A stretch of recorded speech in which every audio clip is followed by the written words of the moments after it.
Welcome back to Octavius Reviews. This is the Game Lab. We have reached the conclusion of the series. This has been a 4-part deep dive into Godot, Unity, and Unreal Engine. And now we arrive at the final step. We compare all three against Unreal Engine 5 to answer the ultimate question. And no, the answer was not 42. The modern game engine market is built on a single powerful myth, the myth of universal scalability. Marketing teams present these once enormous and complex frameworks as if they are effortless conduits for human creativity.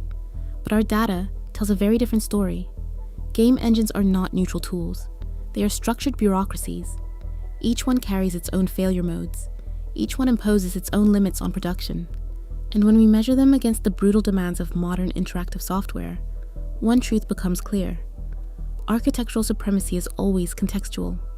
Every engine demands a specific and catastrophic compromise. Unreal Engine 5 stands at the peak of contemporary rendering technology. It is an architectural autocrat. Nanite and Lumen deliver visual sophistication that is unmatched, but the cost is severe. Nanite overdraw and volatile memory strain cripple mid-range hardware. World partition enables massive environments, yet it leaks memory and fractures collaboration through fragile actor binding.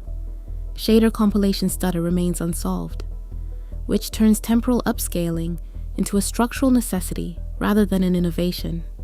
Unreal Engine 5 is the apex predator of the industry, but it is viable only for studios.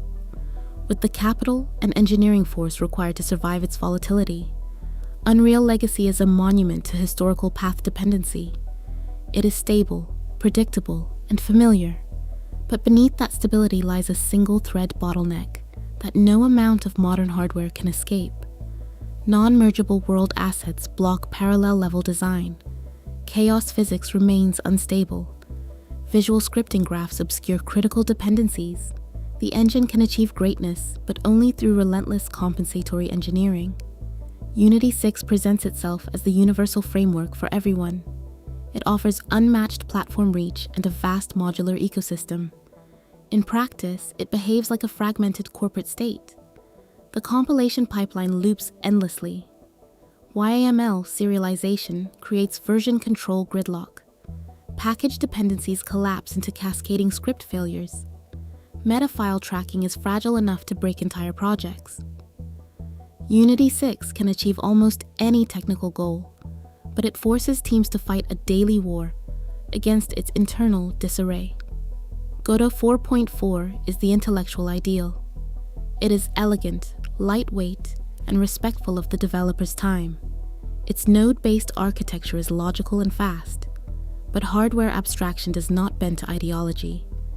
Under high-density, 3-dimensional workloads, the forward plus renderer becomes unstable. Frame pacing collapses.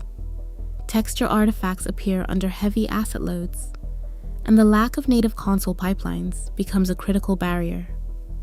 Godot is a beautiful instrument for 2-dimensional work and rapid prototyping, but it cannot survive the demands of high-end 3-dimensional production. When we place all engines against the absolute ceiling of modern technical execution, the hierarchy becomes clear. Unreal Engine 5 is unmatched in ambition, but punishing in cost. Unreal Legacy is proven, but permanently bound to its single-thread ancestry.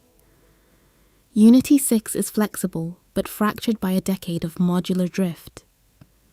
Godot 4.4 is elegant, but unable to scale to the highest tiers of production. The final revelation of this investigation is simple. No engine is perfect. Each one is a different form of structural compromise.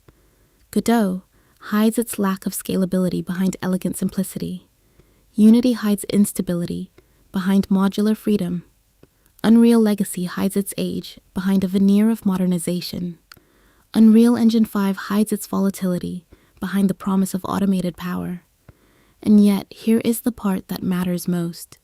Despite every structural flaw, despite every technical burden, despite all of these headaches, developers are creating some of the best games in the history of the medium. Despite all of these headaches, developers are making some of the best games in history, having mastered their craft. They build beauty under pressure.